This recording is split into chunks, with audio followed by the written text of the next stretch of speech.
وجعلنا نومكم سباتا وجعلنا الليل لباسا وجعلنا النهار الله العظيم.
Allah subhanallah, Jallallah subhanallah, Azzallah subhanallah, Jallallah subhanallah, Azzallah subhanallah, Jallallah subhanallah, wa bihamdihi subhanallahil azim, subhanallah wa bihamdihi subhanallahil azim, subhanallah wa bihamdihi subhanallahil azim, subhanallah walhamdulillah wa la ilaha illallah wallahu akbar, subhanallah walhamdulillah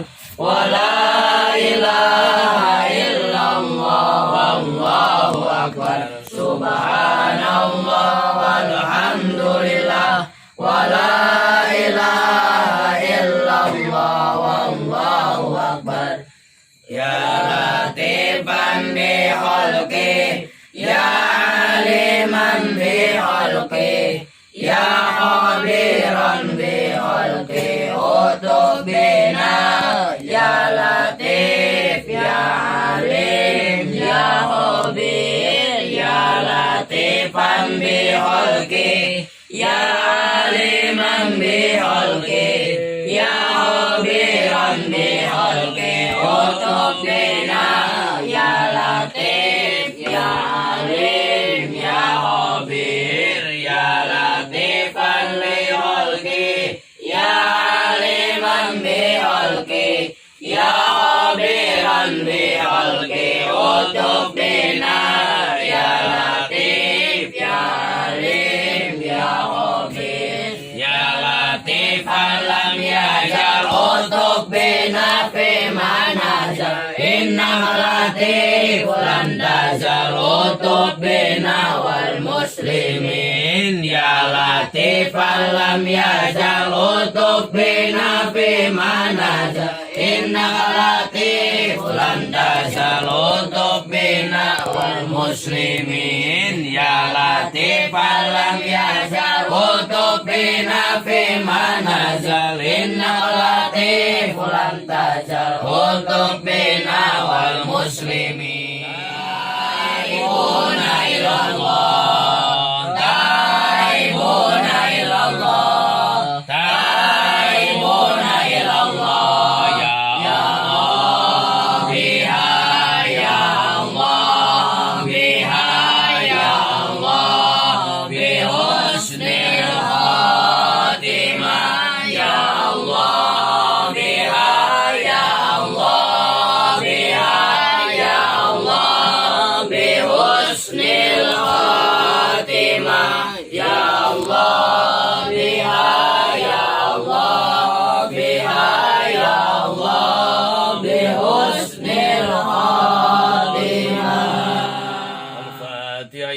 سيدنا وحبيبنا وبركاتنا آمين بالأنفاس الحبيب عمر بن عبد الرحمن العطار وإلى روي علي بن عبد الله باراس وإلى روي سيدنا وحبيبنا وبركاتنا وقدوتنا ومرشدنا الإمام الحبيب أحمد بن حسن بن عبد الله العطار وصولهم وفروعهم وذوي الحقوق عليهم أجمعين أن الله يغفر لهم ويرحمهم ويعلي درجاتهم في الجنة وينفعنا بأسرارهم وأنوارهم وعلومهم في الدين والدنيا والآخرة. الفاتحة. أعوذ بالله من الشيطان الرجيم. بسم الله الرحمن الرحيم. الحمد لله رب العالمين الرحمن الرحيم مالك يوم الدين إياك نعبد وإياك نستعين اهدنا الصراط المستقيم صراط الذين أنعمت عليهم غير المغضوب عليهم ولا الضالين.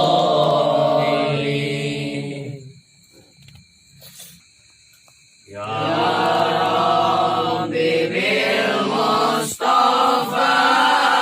بلغ مقاصدنا واغفر لنا ما مضى يا واسع الكرم.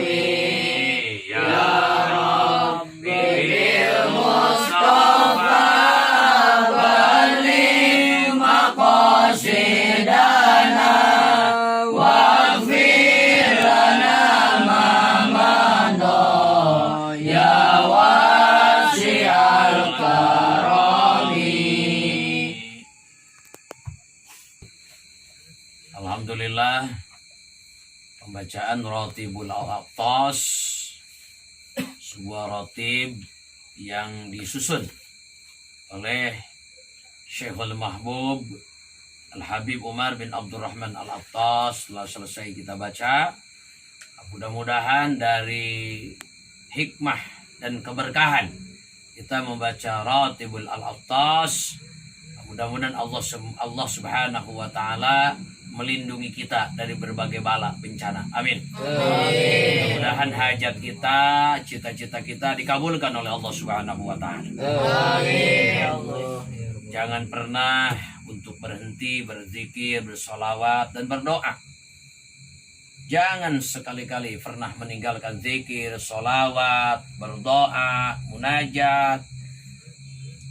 Kalau kita ingin dikasih Allah, maka kita mesti dekat dengan Allah Subhanahu wa taala. Perbanyak baca sholawat, perbanyak tadarus Al-Quran, perbanyak ibadah, perbanyak istighfar dan munajat, agar senantiasa kita mendapatkan perlindungan Allah Subhanahu wa ta'ala. Hari ini di dunia sedang dihebohkan dengan merebaknya sebuah virus. Orang menyebutnya dengan COVID-19. Singkatan dari Coronavirus Disease 19. Atau lebih dikenal dengan virus corona. Luar biasa, ribuan orang terkena virus ini dan ribuan pula yang sudah meninggal dunia. Dan tentu tidak ada lagi cara bagi kita. Satu, lakukan upaya zahir. Yang kedua, lakukan upaya batin. Sebagai kaum ahlus sunnah wal jamaah, maka kewajiban kita mesti yakin bahwa apapun yang terjadi semua atas ketetapan dan ketentuan dari Allah Subhanahu wa taala. Kita mesti yakin itu, ya. Kita mesti yakin semua yang terjadi atas ketentuan dan ketetapan dari Gusti Allah Subhanahu wa taala. Tidak ada satupun yang terjadi tanpa ketetapan Allah. Namun demikian, kita juga mesti berikhtiar. Allah kasih kita akal. Allah kasih kita akal, maka dengan akal inilah kita gunakan untuk melakukan ikhtiar, upaya-upaya agar kita terhindar daripada virus tersebut. Tingkatkan ibadah, tingkatkan munajat, perbanyak doa, perbanyak istighfar dan bertaubat kepada Allah.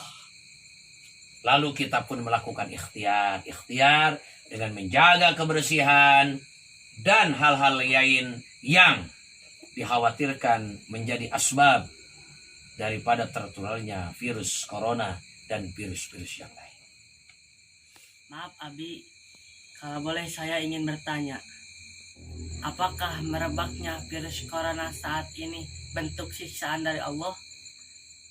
Apa yang disampaikan oleh Ananda Muhammad Faisal Nawawi Athar barusan, ini pertanyaannya cukup bagus. Ada banyak orang di luar yang bertanya, apakah merebaknya virus corona saat ini adalah bentuk siksaan dari Allah atau bukan? Nah, makanya mari kita kaji bersama. Sayyidil Walid Al-Habib Muhammad Rizik bin Husain bin Syihab hafidhahullah pernah mengatakan beliau dalam satu majelisnya, ketika musibah turun ke dunia, ini siksaan apa bukan? Ini azab apa bukan? Baik, ada 3 klasifikasi, ada 3 kategori. Ya, yang pertama, andai kata musibah turun dan menimpa orang-orang yang soleh, menimpa orang-orang yang baik, menimpa orang-orang yang bertakwa, menimpa orang-orang yang beriman, menimpa orang-orang yang ahli ibadah, yang waro hidupnya, maka musibah yang turun tersebut namanya mihnah atau imtihan. Apa itu mihnah? Apa itu imtihan? Imtihan adalah ujian dari Allah. Nah, timbul pertanyaan, untuk apa musibah ini diturunkan kepada orang-orang soleh? Untuk apa ujian ini turun sama orang-orang yang soleh, orang-orang yang baik, orang-orang yang ahli ibadah, ahli bertakwa, ahli taat, ahli tahajud, ahli doha, ahli tadarus Quran, ahli zikir, ahli sholawat? Untuk apa? Nah, musibah tersebut menimpa orang-orang soleh li raf'i darajatihim indallah, untuk mengangkat derajat mereka, derajat kemuliaan mereka di hadapan Allah. Untuk makin naik nih derajat mulianya di hadapan Allah. Kenapa? Karena ketika orang soleh mendapatkan musibah, ketika orang-orang mukmin, orang-orang muslim, orang-orang ahli ibadah ditimpa musibah, maka yang akan mereka lakukan adalah meningkatkan kesabaran kepada Allah, meningkatkan ketakwaan kepada Allah, meningkatkan munajat ibadahnya kepada Allah. Dan ini adalah merupakan ikhtiar amaliyah yang bisa mengangkat mereka derajatnya lebih tinggi lagi di hadapan Gusti Allah Subhanahu wa taala. Itu yang pertama. Yang kedua, andai kata musibah turun kayak sekarang di corona nih. Ketika musibah ini turun kepada orang-orang, sebetulnya orangnya orang Islam, orang mukmin, orang muslim. Cuman kadang-kadang dia berbuat dosa. Orangnya sih orang baik, tapi kadang-kadang dia juga berbuat jelek.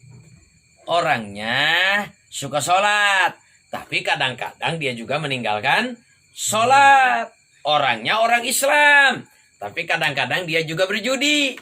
Orangnya orang Islam, tapi kadang-kadang dia juga menenggak minuman keras. Orangnya orang mukmin juga, cuman kadang-kadang dia berzina. Atau kadang-kadang dia melakukan bisnis, yang di bisnis tersebut ada praktek-praktek yang diharamkan oleh Allah. Ada unsurnya, ada unsur ribanya, ada unsur bohongnya, ada unsur tipuannya, atau unsur-unsur lain. Ya, maka ketika musibah menimpa kepada mereka, itu namanya inzarah. Ya, apa itu inzarah? Inzarah adalah peringatan, teguran dari Allah Subhanahu wa ta'ala ketika turun sama orang-orang yang mukmin, muslim, tapi kadang-kadang juga berbuat maksiat, kadang-kadang juga berbuat dosa, kadang-kadang korupsi. Sholatnya luar biasa, tapi kadang-kadang masuk kantor dia malah korupsi, masuk perusahaan malah dia korupsi. Begitu. Orangnya baik juga sama tetangga, cuman kadang-kadang dia jajan sama pelacur, kayak begitu. Maka ketika musibah wabah corona salah satunya menimpa orang-orang seperti itu, maka itu namanya inzaroh. Inzaroh itu adalah peringatan atau teguran. Untuk apa ini teguran Allah turun sama mereka? Tujuannya tiada lain adalah li'ajli taubah ilallah, supaya mereka segera bertaubat kepada Gusti Allah. Supaya bertaubat. Makanya hari ini corona turun. Ya, corona turun nih. Jangan-jangan ini juga teguran dari Allah karena kita sering lalai menjalankan ibadah, karena kita kadang-kadang juga melakukan sesuatu yang dilarang oleh Allah Subhanahu wa taala. Tujuannya li ajli taubah ilallah, supaya orang-orang ini segera bertaubat kepada Gusti Allah. Kalau mereka bertaubat kepada Allah, maka ini akan menjadi kifarat atas dosanya. Kenapa? Karena Nabi mengatakan at-taibu minad danbi kaman la dzanbala. Orang yang bertobat dari dosa seolah-olah tidak pernah melakukan dosa. Begitu. Nah, yang ketiga, kalau ini musibah turun sama orang-orang kafir, orang-orang musyrik, orang-orang munafik, orang-orang yang menentang ajaran Allah dan Rasul-Nya, orang-orang yang anti agama. Nah, ketika musibah turun sama orang-orang kafir, orang fasik, orang-orang munafik, orang-orang musyrik, orang-orang yang menentang ajaran Allah dan Rasul-Nya, orang yang anti agama, maka musibah tersebut namanya azab Allah, siksaan Allah, mumpung dia tidak langsung mati. Bagaimana kalau dia mati? Gak ada kesempatan untuk bertobat. Tapi kalau Allah panjangkan umurnya, mudah-mudahan dia bisa bertobat kepada Allah Subhanahu wa ta'ala. Jadi ketika turun musibah, bisa ini ujian, bisa ini peringatan, juga bisa menjadi siksaan. Tergantung ini musibah menimpa sama siapa. Begitu. Makanya semua harus muhasabah. Dari mulai rakyat sampai pejabat, orang kaya, orang miskin, orang berilmu, orang bodoh, semuanya muhasabah diri, introspeksi diri. Apa yang telah kita lakukan? Kesalahan apa yang telah kita lakukan? Dosa apa yang telah kita lakukan? Sehingga Allah uji, sehingga Allah tegur. Hari ini umat manusia di dunia, termasuk di negeri ini, mendapatkan musibah yang luar biasa. Luar biasa. Makin masif merajalela sehingga sudah banyak orang, ribuan yang menjadi korban. Ya, yang kena positif masih ratusan di negeri ini. Luar biasa. Maka jadilah ini kesempatan kita untuk bertaubat kepada Allah Subhanahu wa ta'ala. Bapak Kiai, saya ingin bertanya, apakah doa yang diajarkan para ulama ketika turun wabah? Baik. Pertanyaan yang kedua, ya, dari Gana, santri dari Karawang. Pertanyaannya cukup bagus. Apa doa yang diajarkan oleh para ulama ketika turun wabah? Baik. Sebetulnya doa yang diajarkan ulama itu banyak. Ada banyak doa yang diajarkan ulama kepada kita. Bagaimana ketika turun wabah, ketika turun bencana. Cuman salah satunya, saya akan sampaikan satu doa yang saya sadur dari kitab Sabilal Muhtadin fi Dzikri Adiyati Ashabil Yamin. Sebuah kitab yang dikarang oleh Asy-Syaikh Al-Habib Abdullah bin Alwi bin Hasan Al-Attas, di mana pada halaman 173. Nah, di sana ada doa yang disusun oleh Sayyidil Mahbub Al-Habib Ahmad bin Umar bin Smith hafidhahullah. Beliau sampaikan bahwa ini doa beliau perintahkan untuk dibaca inda wuqu'il wabah, ketika turun wabah. Bagaimana doanya? Nah, kata beliau, Bismillahirrahmanirrahim. Tahassonna bizil ijjati wal jabaruti wa'tasamna bi rabbil mulki wal malakuti wa tawakkalna 'alal hayyil ladzi la yamut ishrif anna hadzal waba ishrif anna hadzal waba ishrif anna hadzal waba innaka ala kulli syai'in qadir. Dilanjut dengan sholawat syifa. Allahumma sholli ala sayyidina Muhammadin tibbil qulubi wa dawaiha wa afiyatil abdani wa shifaiha wa nuril absari wa diyaiha wa ala alihi wa sahbihi wa sallim. Allahumma, nah ini di akhirnya, Allahumma ya latifu ya qadiru nas'alukal lutfa fima jarot bihil maqadir. Nah ini salah satu doa yang luar biasa ini. Ini satu doa yang disusun oleh waliullah, oleh seorang ulama, oleh seorang habib zuriyah Rasulullah sallallahu alaihi wasallam, yakni Habib Ahmad bin Umar bin Smith hafidhahullah, yang dikumpulkan ini doa di satu kitab namanya Sabilul Muhtadin min Dzikri Adiyati Ashabil Yamin, yang dikarang oleh Asy-Syayyid Al-Habib Abdullah bin Alwi bin Hasan Al-Attas.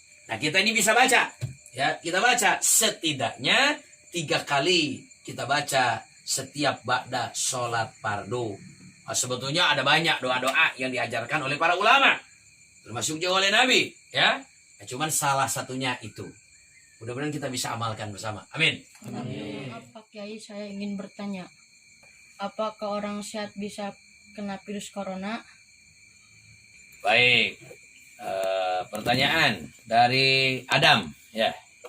Barusan bertanya apakah virus corona atau COVID-19 bisa kena sama orang sehat begitu? Nah, pertanyaan yang bagus. Ini virus, konon menurut para ahli kesehatan, ahli medis, bisa kena sama orang sakit, bisa juga kena sama orang sehat. Ya, jadi semuanya harus berhati-hati. Nah, tetapi ini virus, kalau mengenai seseorang dan orangnya antibodinya kuat, imun tubuhnya, daya tubuhnya hebat, kuat, maka ini virus tidak akan membuat orang tersebut sakit. Karena apa? Antibodinya kuat, imunnya, kekebalan tubuhnya hebat.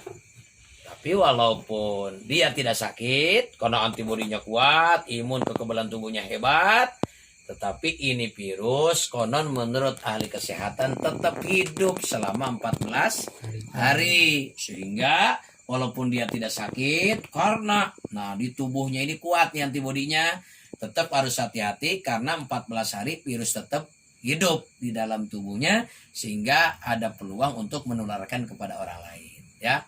Tapi kalau dirinya ini antibodinya lemah, maka tentu secara medis ini bisa membuat orang sakit. Makanya kita harus menjadi orang-orang sehat, antibodinya harus kuat. Ini sebagai upaya zahir, di samping kita tetap munajat kepada Gusti Allah Subhanahu wa taala.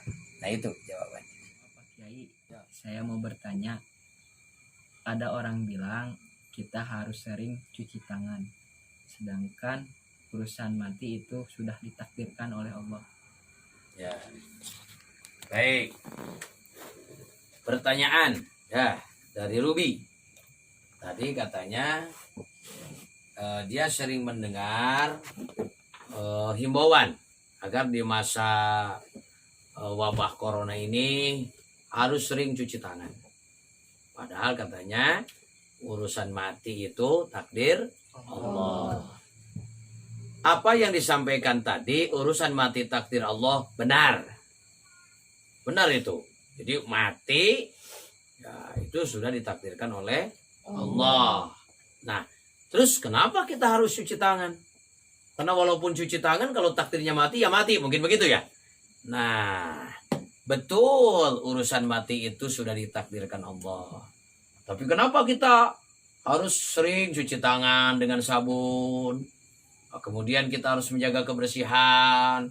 Kemudian ini masjid, pesantren, rumah disemprot dengan disinfektan. Kenapa? Oh, itu adalah upaya ikhtiar zahir. Kenapa kita harus berikhtiar? Karena kita dikasih Allah, yaitu akal. Nah, dengan akal itulah Allah sudah kasih itu akal untuk berpikir. Nah, maka kita melakukan ikhtiar. Kalau urusan takdir itu urusan Allah, ya. Urusan kita berupaya menggunakan akal kita melakukan ikhtiar dengan tetap kita mohon pertolongan Allah Subhanahu wa taala. Begitu. Saya mau bertanya, apa benar kita tidak boleh datang ke daerah yang sedang ditimpa wabah? Pertanyaan yang bagus dari Fikri, ya. Pertanyaannya adalah apakah benar kita tidak boleh datang ke daerah yang sedang ditimpa wabah? Nah, ini ya. Itu benar. Karena berdasarkan hadis Rasulullah Shallallahu Alaihi Wasallam yang diriwayatkan oleh Imam Al Bukhari, nah kata Nabi, "Idza sami'tum bit-ta'uni bi'ardin fala tadkhuluha.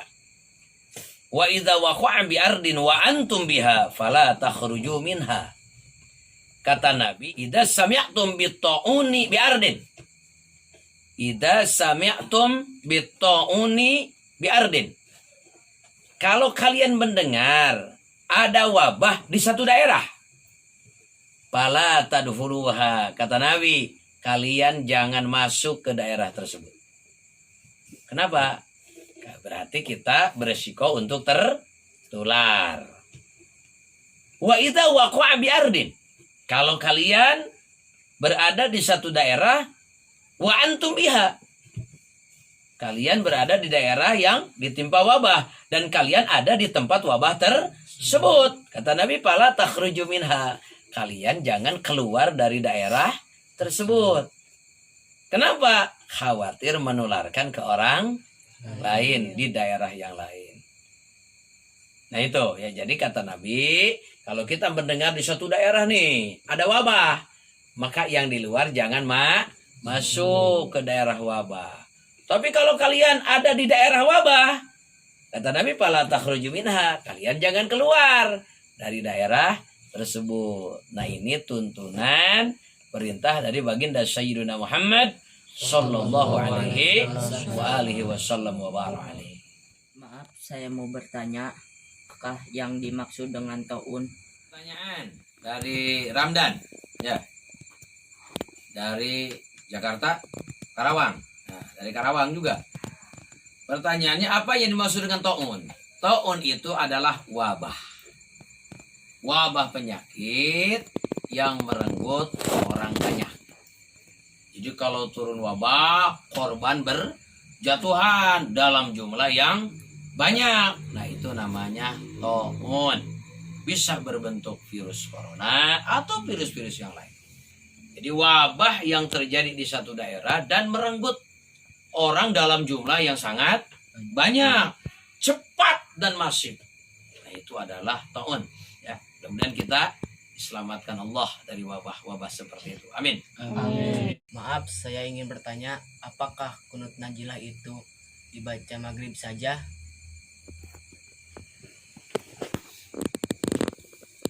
Baik, pertanyaan yang bagus ya dari Ali alias Rian. Apakah kunut nazilah itu harus dibaca pada sholat maghrib saja? Nah sebetulnya kunut nazilah itu bisa dibaca di sholat yang 5 waktu, baik itu maghrib, isya, subuh, duhur maupun asar. Jadi tidak mesti pada saat sholat maghrib saja. Apa itu kunut nazilah? Kunut nazilah itu kunut yang dibaca ketika terjadi musibah yang menimpa kaum muslimin. Nah ini kaum muslimin ini ditimpa musibah, ada wabah, misalnya seperti sekarang nih wabah corona, maka disunnahkan untuk membaca kunut nazilah di rakaat terakhir, ya, setelah melakukan i'tidal. Nah, baca kunut nazilah. Atau misalnya di umat Islam mendapatkan ujian di satu negeri di mana dibantai umat Islam, banyak korban berjatuhan, kita pun disunahkan untuk baca kunut nazilah. Sampai kapan kunut nazilah ini kita baca? Sampai musibahnya berakhir, ya, sampai musibahnya berakhir, baru kita berakhir pula untuk membaca kunut nazilah. Sepanjang musibahnya terus berlangsung, disunahkan kita membaca kunut nazilah, mohon keselamatan dari Allah untuk kaum muslimin. Begitu jawabannya. Apakah mengubur kepala kambing adalah tolak bala? Baik. Pertanyaan dari Bayu ya.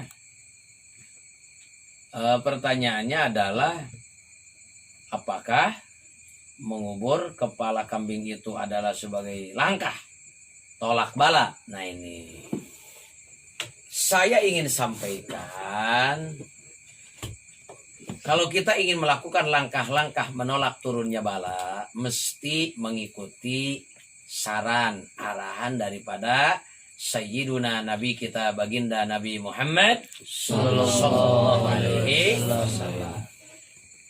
Kata Nabi dalam satu hadisnya, beliau mengatakan salasul a'mal ad-dafi'u lil bala. Ada 3 amal yang bisa mencegah turunnya bala, wabah, bencana, dan malapetaka. Apa ketiga amal tersebut? Nabi guru sudah kasih tahu. Yang pertama, imaratul masajid, makmurkan masjid. Jadikan masjid makmur dengan sholatnya, dengan ngajinya, dengan tadarus Qur'annya, dengan zikirnya, istighosahnya, solawatannya, baca rotibnya, dan kegiatan-kegiatan keagamaan yang lain, hal-hal yang positif. Itu yang pertama nih, makmurkan masjid. Yang kedua, at-tahabuna fillah, saling mencintai dan mengasihi karena Allah. Bukan saling menyayangi karena duitnya, karena jabatannya, bukan, tapi mencintai, menyayangi karena Allah. Dan yang ketiga kata Nabi, mudawamatul istighfar fi waqtil ashar. Ya, kita harus sering membiasakan diri membaca istighfar, mohon ampun Allah di waktu sahur, di sepertiga akhir malam, bangun tengah malam, tahajud, ibadah sunat yang lain, perbanyak baca istighfar, perbanyak mohon ampun sama Allah. Jangan-jangan nih, ini wabah turun, musibah turun karena kita sering lalai, banyak dosa, perbanyak istighfar. Bukan malah mengubur kepala kambing. Kepala kambing itu bukan dikubur, digulai, dimakan bareng-bareng. Begitu ya. Mudah-mudahan kita semua dilindungi oleh Allah Subhanahu wa taala. Amin. Majelis kita, ngaji kita malam ini mudah-mudahan penuh dengan keberkahan. Amin. Ya Allah. Kita doakan orang-orang tua kita, keluarga kita yang ada di rumah. Ya. Mudah-mudahan Allah panjangkan umurnya. Sehatkan lahir batinnya. Allah luaskan rezekinya. Allah bahagiakan dunia dan akhiratnya. Kita para santri yang masih bertahan di pondok, selamanya mendapatkan perlindungan Allah Subhanahu wa taala dan mendapatkan keberkahan ilmu yang bermanfaat. Amin. Ya Allah ya Rabbal alamin. Rabbi bil Mustafa